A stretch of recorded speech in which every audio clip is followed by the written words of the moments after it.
Welcome back. Unrivaled, Book 3, Part 2. Chapter 5. Evolution. Training with the rabbit deity continues, though not always in the way one might expect. Despite being a divine being, the rabbit struggles with magic far more than Yuya does. Apparently, he once sought instruction from the deity of mana himself, but somehow Yuya has turned out to be the better teacher. The rabbit teaches Yuya how to kick like a god, while Yuya patiently explains the basics of magic to a creature who outranks him in the cosmic hierarchy. Still, the results are undeniable. Yuya's kicks have improved dramatically. So much so that the rabbit decides it might finally be time for a rematch. Their training takes them deep into the woods once again, where they encounter another mithril boar. But something about this one feels different, larger, heavier, more dangerous. A quick scan reveals the truth. It's a king mithril boar. For a moment, panic threatens to take hold. But Yuya steadies himself. If demons truly exist in this world, then monsters like this are the kinds of enemies he must eventually face. Running forever isn't an option, so he attacks first. He hurls his spear with tremendous force, and the boar senses the danger and deflects the weapon upward, sending it spiraling high into the sky and out of reach. Except Yuya's reach isn't what it used to be. With the strength gained from his training, he launches himself skyward in a massive leap. Using his white whip, he snatches the spear out of the air. The boar aims a breath attack upwards. Yuya answers with a brutal axe kick, slamming the spear downward with explosive force. The weapon pierces straight through the monster's skull, and the king mithril boar collapses. Rabbit nods in approval. A victory is a victory, even if Yuya relied on a weapon, instead of finishing the fight purely with kicks. The monster loot is impressive. Among the items is another daily necessity item, the Broom of the Exorcist, a double S-class weapon with extraordinary cleaning abilities. Not only does it sweep away dust and dirt, its purifying abilities also exorcise evil spirits. Yuya stares at the item list in amazement, and wonders aloud if double S is the highest rarity. The rabbit casually corrects him. Apparently not. Above double S exists triple S, EX, and even L-class items, monsters, and people, though thankfully EX and L-class beings rarely fight. They exist on such a high level that conflict would devastate the world itself. As long as they aren't provoked, they remain mostly uninvolved. Yuya quietly wonders if the mysterious sage who left him the cabin might have been L-class. But before he can dwell on the thought, something strange happens. His body begins to glow. The rabbit immediately recognizes it. Yuya has gained enough experience to evolve, and the idea terrifies him. Images of sprouting horns and tails or some other monstrous feature race through his mind. If that happened, his life at school would be over. But when the light fades, he looks exactly the same, at least outwardly. Checking his stats reveals the truth. He has become a level 1 transcendent human. His stats have skyrocketed into the 5-digit range across the board. Yuya simply stands there, mouth hanging open, staring at his ever-growing list of skills and titles. The rabbit tilts his head, puzzled. Most people celebrate evolution, elves and beastfolk especially. But Yuya seems more concerned than excited. The rabbit eventually tells him to rest, and training can resume another day. Back at school, Yuya spends the next day worrying. His strength had already caused problems before, and now it's grown ever greater. One careless mistake can easily hurt someone. Unfortunately, his concerns are interrupted when his classmates notice something unusual outside the school. The talent agency had arrived. His friends casually inform the class that the agency is there for him, and the reaction is explosive. Suddenly everybody wants to be his friend. Club invitations flood from every direction. The thought of being associated with somebody famous proves irresistible. Yuya quietly reminds them that he already joined the table tennis club, and the invitations vanish instantly. The sports festival begins.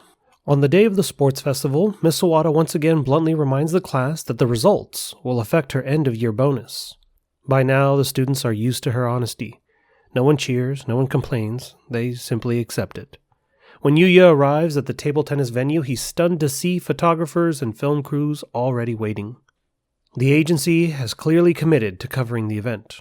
Unfortunately, the table tennis club isn't exactly prepared for that level of attention. Most of its members are the quiet, indoorsy type, and the cameras only make them more nervous. Yuya's first opponent soon appears. He's enormous, over 7 feet tall, with a stern, militaristic presence. Shingo whispers, the nickname everybody uses for him, the Sniper. A scholarship athlete attending the academy and already plays at a professional level. In other words, Yuya is completely outmatched. The match begins. The Sniper launches an incredible serve aimed perfectly at the corner of the table, and for a moment Yuya is impressed. Then his enhanced reflexes activate. The ball slows to a crawl in his perception. Without thinking, he swings. The ping-pong ball explodes through the table, leaving a small crater in the gym floor. Horrified at what he'd done, Yuya immediately forfeits the match. Continuing would risk seriously injuring somebody. He might end up becoming the real Sniper.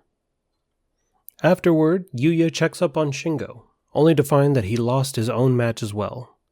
Just then, Kaede arrives, disappointed that she missed Yuya's game. But her sadness quickly turns to excitement when she realizes she can ask him for help. The volleyball team is short a player. The team welcomes him enthusiastically, and partially because the camera crews following him might capture some flattering shots of them too. The team is co-ed, which unfortunately attracts the wrong kind of attention from certain photographers. Yuya can hear them making creepy comments about getting good pictures of the girls. Determined to keep things safe, Yuya focuses on supporting rather than dominating. He assists, encouraging his teammates, and avoids using too much strength. The team morale skyrockets. Kaede especially grows increasingly confident from all the compliments. Rin takes advantage of the moment by groping her chest. Yuya quickly turns away, but his active skills betray him by showing the entire scene anyway. Meanwhile, the agency boss shouts at the photographers for losing focus. She also demands that Yuya play more aggressively. The team agrees and sets him up for a spike. The result is catastrophic.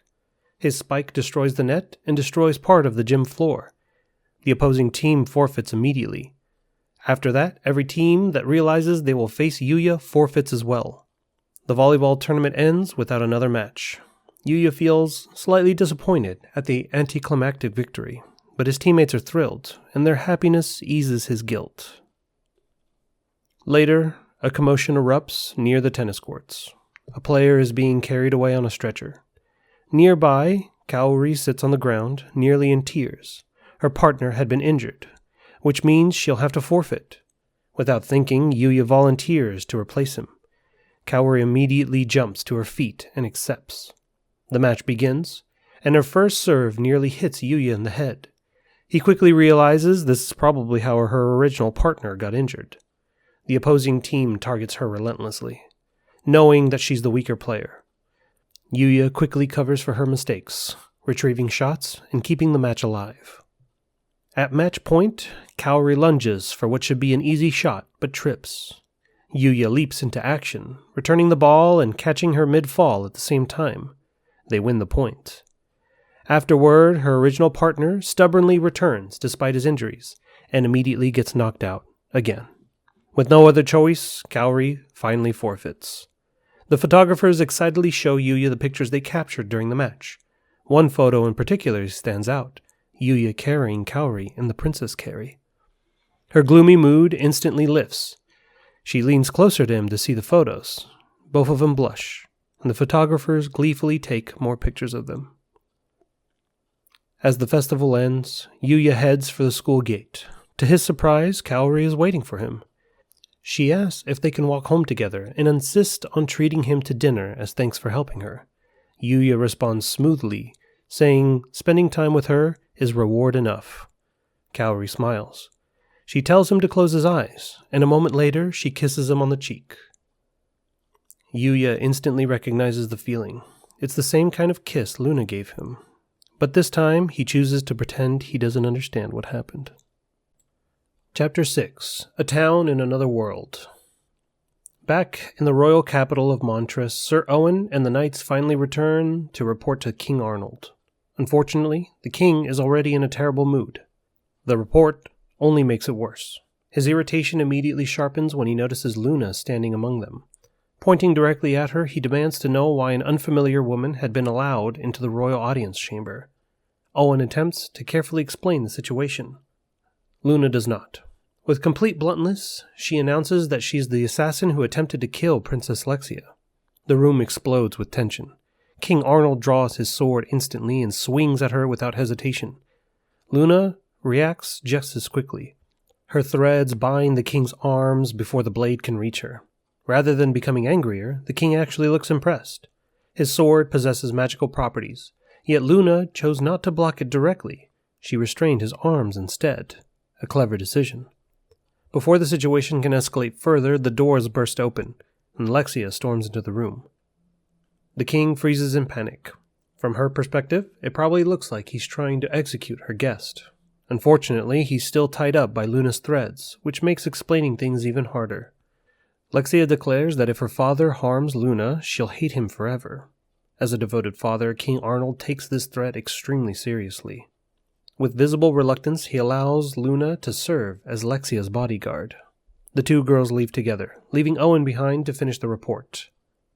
Once they're gone, Owen reveals Luna's true identity. She's the infamous assassin known as the Headhunter.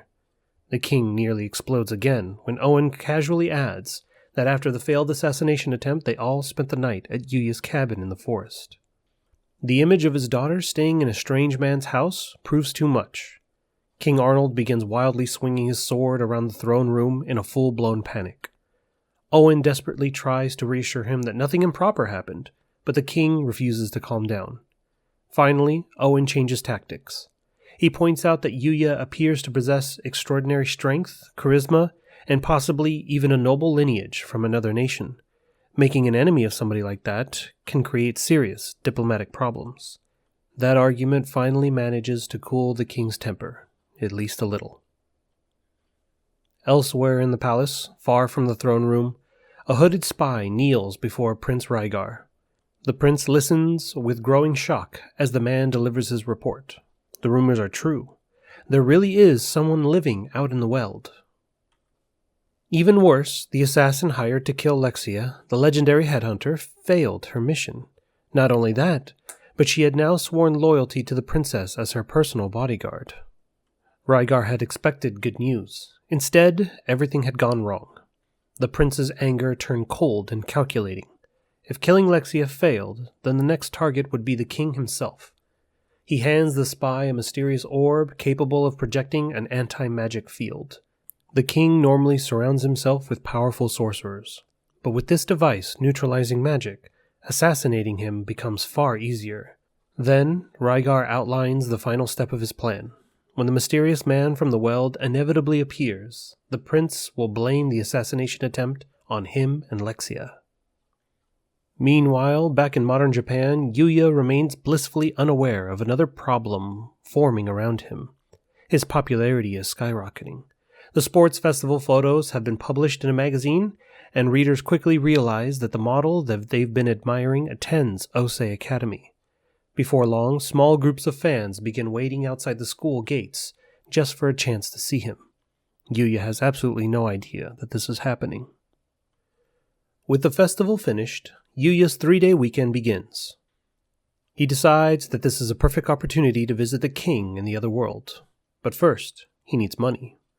Based on the notes left behind by the sage, the civilization beyond the Weld seems to be similar to medieval Europe. That gives Yuya an idea. If modern goods are rare there, he might sell them for a fortune. He buys several items from a local store. Peppercorns, scented soaps, hand mirrors, 10 of each. If he can sell them for even a modest profit, then this should fund his travels. As Yuya travels through the Weld with Knight and Akatsuki, they encounter a fluffy white monster known as a sleep sheep. His newly gained intuition skill warns him to not attack the creature's woolly body directly. His scan reveals the reason. It uses sleep magic. Deciding not to take risk, Yuya keeps his distance and fires a precise arrow, defeating the monster with a single shot. The sheep drops a strange item, the futon of supreme bliss, According to its description, the futon grants perfect sleep while slightly boosting health and magic recovery. Akatsuki steps on it out of curiosity and nearly falls asleep immediately. Apparently, the description wasn't exaggerating. Unfortunately, things get worse. A little farther down the path, they encounter an entire herd of sleep sheep. After defeating them, Yuya ends up with 10 more futons. Exhausted from the encounter, he can't help wondering if teleporting out of the forest would have been the smarter decision.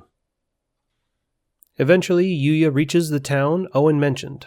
A long line had formed at the gate. While waiting, Yuya notices people staring at him. His clean clothes and handsome appearance make him stand out immediately among the travelers and merchants. He spends the time people-watching instead. Carriages roll past. Merchants argue over cargo, and beastfolk wander through the crowds. For someone who's only seen the forest so far, the lively town is fascinating. When his turn finally arrives, the gate guard asks for identification. Yuya briefly considers showing his school ID, but wisely decides against it. Since he's clearly a foreigner, the guard explains the entry process instead. He must complete 3 simple checks: his name, his reason for visiting, and to place his hand on a magic crystal that checks for criminal history. When Yuya touches the crystal, it glows blue, indicating he has no criminal record, and he's allowed to enter the town. His first priority in town is obvious: money. Following the guard's directions, Yuya heads straight for the Merchants Guild. Inside, he receives even more curious stares. The receptionist herself seems briefly distracted by his appearance before remembering to do her job. She explains the guild's star ranking system. Merchants start with 1 star and can rise to 5 depending on the amount and value of goods they sell. Since Yuya plans to travel frequently, he initially thinks that 1 star would be enough. Then, he shows her the peppercorns. Her jaw drops immediately. She immediately runs to fetch the guildmaster. The guildmaster arrives looking mildly annoyed, but that changes the moment he sees the goods. The quality of the pepper and the glass container completely stuns him. He begins firing questions at Yuya. Where are you from? Can you obtain more goods like this? Are you a noble? Yuya answers honestly for the most part. The guild buys his entire supply of pepper for 100 gold. Yuya assumes this is a decent amount. The guildmaster and receptionist quickly explain otherwise. That amount of gold could allow somebody to live comfortably for 100 years. Yuya's legs nearly give out. Because of the enormous transaction, his guild card jumps straight to 3 stars. Still trying to process everything, Yuya asks if he can buy a map to the capital. The guildmaster apologetically explains that selling detailed maps of a country is illegal. They're considered military secrets. Possessing an overly detailed map can even lead to the death penalty. Instead, he recommends taking a stagecoach that departs for the capital in 30 minutes. Yuya thanks him and then rushes out. After he leaves, the guildmaster stares thoughtfully at the paperwork. Yuya listed his homeland as Japan. Neither the guildmaster nor the receptionist have ever heard of such a place. The guild card's magic prevents false information, so the name must be genuine. If the man has access to goods like these peppercorns, he might just end up shaking the entire economy. On his way across town, Yuya notices glowing lights drifting through the trees. Scanning them reveals something fascinating. The green lights are wood spirits. The red lights are fire spirits. Other colors represent the other elements. Strangely, nobody seems to react to them, not even Knight or Akatsuki. They must be common enough that people simply ignore them. Eventually, Yuya reaches the stagecoach, and the driver immediately assumes he's a noble based off of his clothes and confident posture. Yuya begins simply accepting these misunderstandings. When he asks if his companions can ride as well, Knight and Akatsuki raise their paws politely. The driver interprets this as proof that they are well trained and allows them on board. With that settled, the carriage departs. The road stretches down the horizon. Yuya finds himself daydreaming about the capital city ahead and the meeting with the king that awaits him there. Epilogue. When Yuya finally arrives in the capital, he's immediately overwhelmed. The city's energy is unlike anything he's experienced in the other world so far. The carriage ride had left him sore and stiff, but the moment he steps into the busy streets, the discomfort fades into the background. Merchants shout from colorful storefronts. Carriages rumble through crowded roads. People of all races move through the streets, human, beast folk, and others he still can't quite identify. Yuya wants to explore everything. Unfortunately, he reaches the castle gates much sooner than expected. A guard stops him immediately. When Yuya gives him his name, the guard's reaction is strange. Instead of questioning him further, the man looks almost relieved and rushes inside the castle. A few moments later, Sir Owen himself appears. Owen greets Yuya warmly, clearly happy to see him again, and even more surprised that he arrived so quickly. They head inside the castle together. Then Owen casually drops a piece of news that makes Yuya's stomach tighten. They're going to see the king. Right now. Yuya immediately begins to sweat, but Owen quickly reassures him that the meeting will be informal. That reassurance does very little to calm his nerves. The throne room is enormous. Tall pillars rise towards a vaulted ceiling, and sunlight pours through grand windows. At the far end of the room, a wide staircase leads up to a magnificent throne where King Arnold sits. At the base of the stairs stands Lexia and Luna, both of who wave cheerfully when they spot Yuya. Owen kneels. Yuya hurriedly follows his example, with Knight and Akatsuki copying him as well. Owen formally introduces Yuya and his companions. For a few seconds, the king manages a dignified composure. Then it falls apart completely. King Arnold suddenly launches into furious accusations about Yuya seducing his daughter. Owen immediately interrupts, scolding the king with blunt honesty, even in front of the assembled court. The king pouts like a sunken child. Still clearly irritated, he changes tactics and criticizes Yuya for arriving without a gift. Owen sighs in exasperation again. Panicking slightly, Yuya rummages through his item box and pulls out one of his spare futons of a supreme bliss he collected earlier. A guard carries the gift to Lexia, and for a moment the room falls silent. Then the king explodes. Confused, Yuya looks to Owen for help. He quietly explains the problem.